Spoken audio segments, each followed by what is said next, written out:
একটু একটু বৃষ্টি পড়ছে, তো এখন আমরা ছাদে এসেছি। এই যে দেখো, মেন কথা হচ্ছে কত পেয়ারা ধরেছে এখানে, দেখো আমাদের গাছে। হ্যাঁ, ট্যাঙ্কির ফটো তুলে কি করব বাবা? এখানে দেখো কত ছোট ছোট গোয়াভা পেয়ারা ধরেছে আর কি।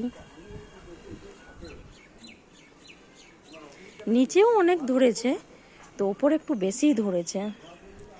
আসলে অনেক দিন হলো ওপরে চাপা হয়নি, তো দেখাও হয়নি। এটা হচ্ছে আমাদের আম গাছ।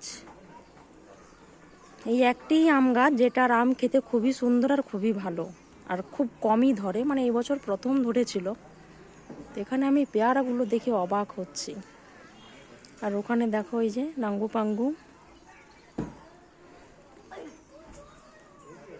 চলো, কোন কোন দিকে বৃষ্টি হচ্ছে একটু জানাও। মেঘ তো পুরো অন্ধকার এখানে, মানে সেই গুড়ি গুড়ি বৃষ্টি হচ্ছে আর কি, কম কম।